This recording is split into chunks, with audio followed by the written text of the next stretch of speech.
Assalamualaikum warahmatullahi wabarakatuh.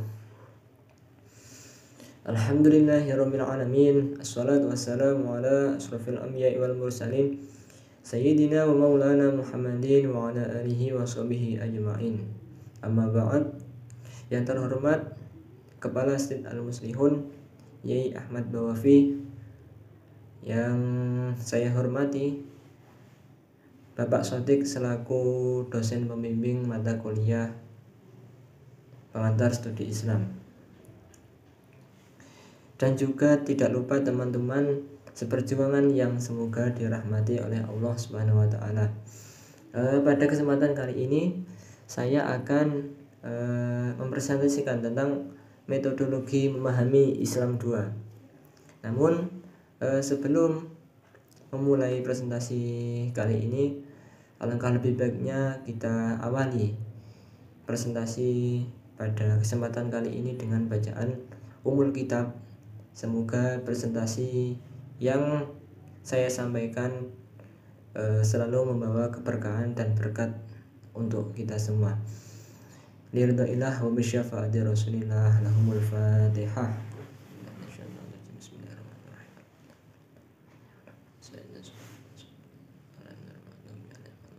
Amin.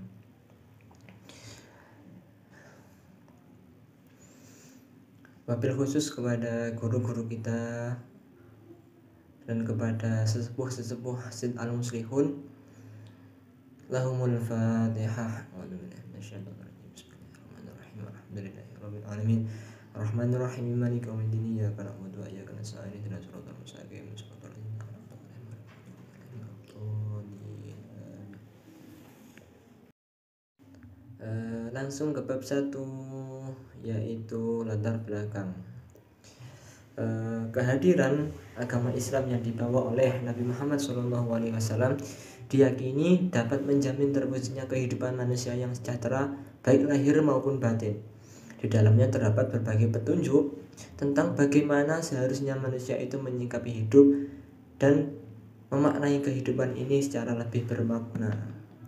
Petunjuk-petunjuk agama mengenai berbagai kehidupan manusia sebagaimana terdapat di dalam sumber ajaran Al-Quran dan As-Sunnah tampak amat ideal dan agung. Islam mengajarkan kehidupan yang dinamis, progresif, menghargai akal, dan mengembangkan ilmu pengetahuan dan teknologi. Namun kenyataan Islam sekarang menampilkan keadaan yang jauh dari citra ideal tersebut. Ibadah yang dilakukan umat manusia seperti sholat, zakat, dan yang lainnya hanya sebatas untuk membayar kewajiban dan menjadi lambang kesolehan saja. Terjadinya kesenjangan dan citra ideal Islam dalam kenyataan yang terjadi dalam kehidupan merupakan cara umat Islam yang keliru dalam memahami ajaran Islam. Diketahui bahwa Islam sebagai agama yang memiliki banyak dimensi, mulai dari dimensi keimanan, akal pikiran, ekonomi, politik, dan masih banyak lagi. Untuk memahami berbagai dimensi ajaran Islam tersebut, jelas memerlukan berbagai pendekatan dalam memahaminya. Salah satunya melalui metodologi kajian fikih, metodologi pemikiran modern, dan metodologi pendidikan, sebagaimana yang akan dibahas dalam makalah ini, sehingga akan menghasilkan pemahaman yang lebih komprehensif. Seorang muslim juga akan bisa memiliki wawasan yang menyeluruh tentang ajaran Islam dan juga dapat mengembangkannya. Langsung ke bab pembahasan, yaitu metodologi dalam memahami Islam. Metodologi pertama adalah metodologi kajian fikih. Fikih adalah pemahaman manusia terhadap syariah yang memiliki perbedaan pemahaman. Fikih menurut beberapa ahli bisa dikategorikan sebagai fikih menurut bahasa artinya adalah pengetahuan, pemahaman, dan kecakapan tentang sesuatu yang biasanya tentang ilmu agama Islam. Pemahaman Islam fikih memunculkan beberapa mazhab fikih, dan mazhab fikih itu di Islam ada 4 yang masyhur. Yang pertama adalah Imam Hanafi. Tokoh penting dalam mazhab adalah Abu Hanifah, seorang ahli fikih yang hidup pada masa pemerintahan Bani Abbasiyah. Metode usul yang digunakan adalah bersandar pada ra'yu setelah kitabullah dan sunnah. Dalam menetapkan hukum, Abu Hanifah berangkat dari kitabullah maksudnya, kemudian sunnah, kemudian praktik dari sahabat. Pendapat Abu Hanifah dianut oleh ulama mazhab Hanafi. Mazhab Hanafi juga disebut aliran fuqaha karena dalam membangun teori usul fikihnya banyak dipengaruhi oleh masalah furu'.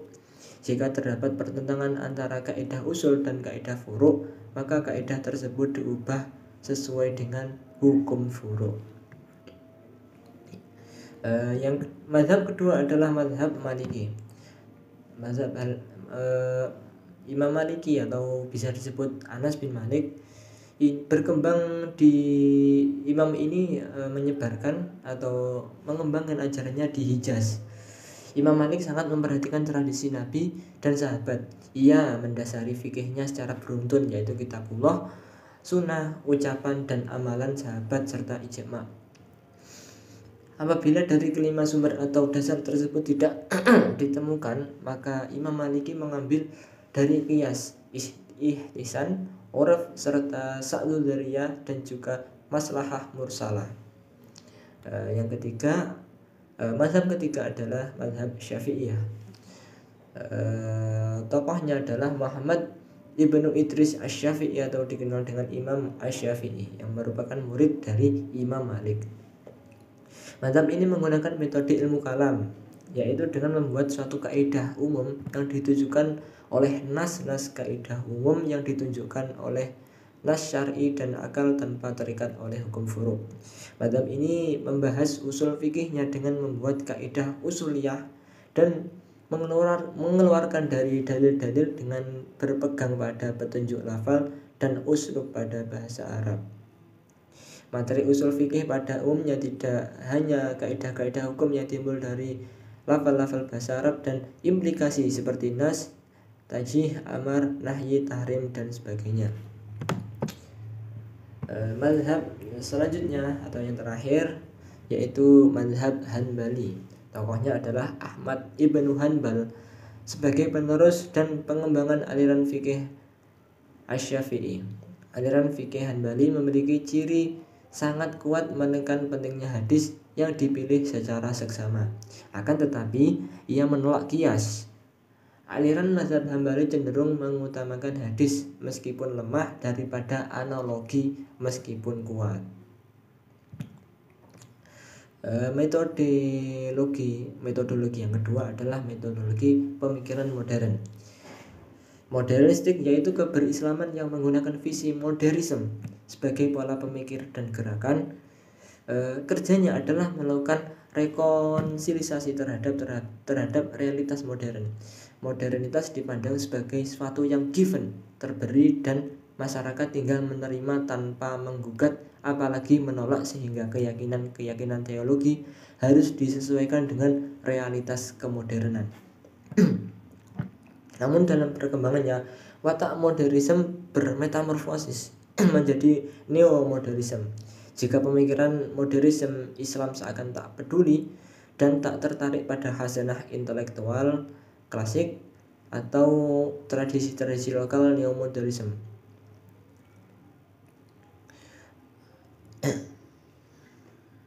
Neomodernisme adalah pola pemikiran tetap berpandang bahwa Islam harus dilibatkan dalam pergulatan modern. Akan tetapi sebagai strategi mengejar tujuan tersebut tak mesti menghilangkan tradisi keislaman yang telah mapan. Misalnya ada model penelitian dari beberapa ahli. Yang nomor satu adalah model penelitian dari Gibb. Gibb adalah guru besar di Universitas Oxford. Hasil penelitiannya berjudul Modernism Trends in Islam yang diterjemahkan oleh Hakim dengan judul Aliran-aliran modern dalam Islam yang diterbitkan oleh tim Tamas Jakarta pada tahun 1994. Penelitian Gibb tentang gerakan modern dalam Islam kelihatannya bertolak dari tesisnya yang mengatakan bahwa Islam adalah suatu agama yang hidup dan vital yang menyampaikan dakwah kepada hati, pikiran, dan perasaan dari berpuluh-puluh, malah beratus-ratus dan bermiliar-miliar. Untuk membuktikan tesisnya itu, Gibb melakukan penelaah terhadap doktrin-doktrin ajaran Islam sebagai mana yang terdapat dalam Al-Quran dan Sunnah, dan bukan dari sumber-sumber yang sudah tidak sejalan dengan doktrin tersebut.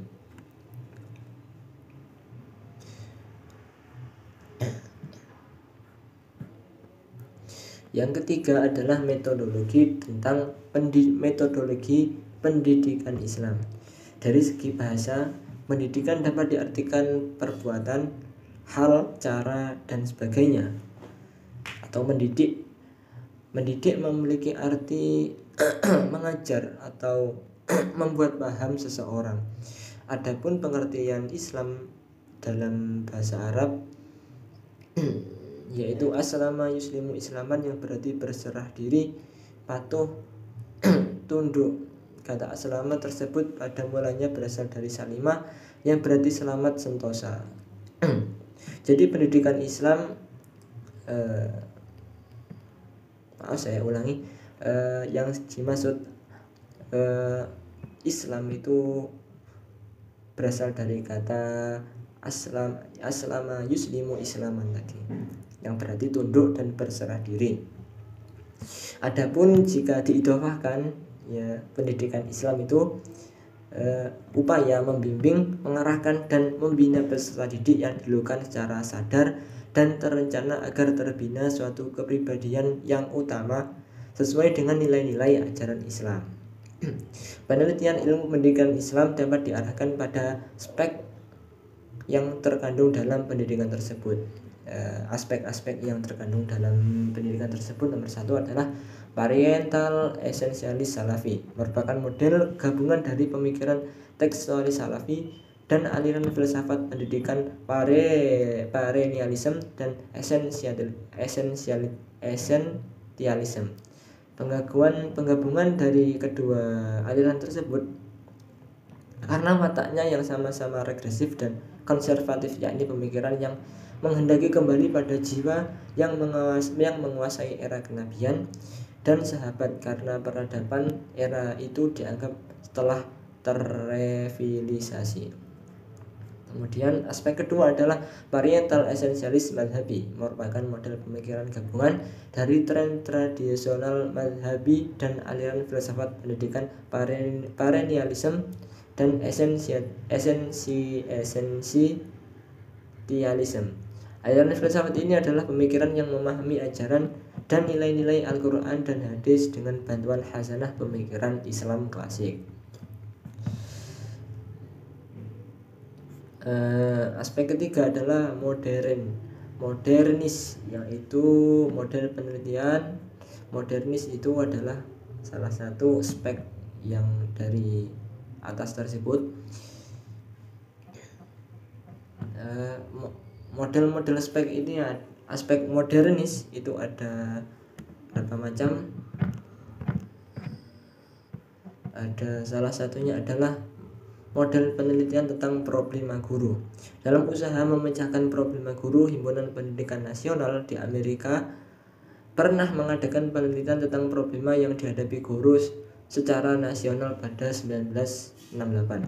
Prosedur yang dilakukan penelitian tersebut dilakukan dengan cara mengumpulkan data yang dilakukan oleh bagian Himpunan Pendidikan Nasional Penelitian melalui survei pendapat umum guru atau opinion survey of teacher pada musim semi tahun 1968 di kalangan guru-guru sekolah negeri yang dijadikan sampel secara nasional.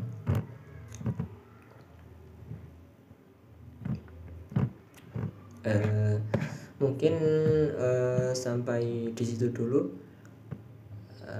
beberapa metodologi dalam memahami Islam 2. Langsung ke bab 3, yaitu penutup. Kesimpulan metodologi kajian fikih. Fikih merupakan bentuk pemahaman terhadap syar'i agama.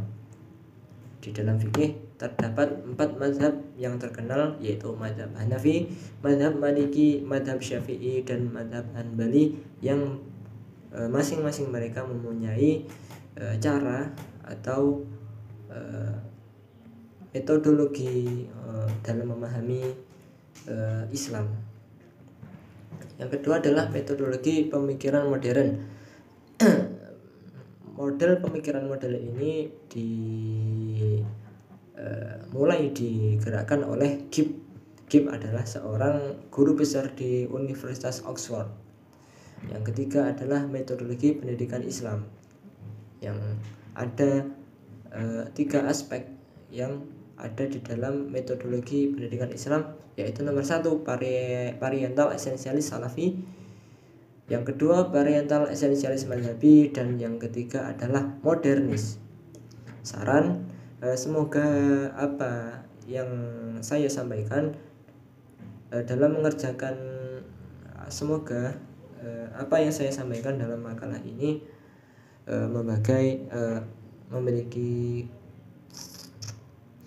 semoga apa yang saya sampaikan pada makalah ini membawa kemanfaatan kepada kita semua. Saran, dalam mengerjakan makalah ini saya terkendala waktu, sumber referensi, dan alat untuk mengerjakan. Sekian apa yang bisa saya sampaikan. Kurang lebihnya saya mohon maaf. Wabillahi taufiq wal hidayah wa ridwan wa inayah. Wassalamualaikum warahmatullahi wabarakatuh.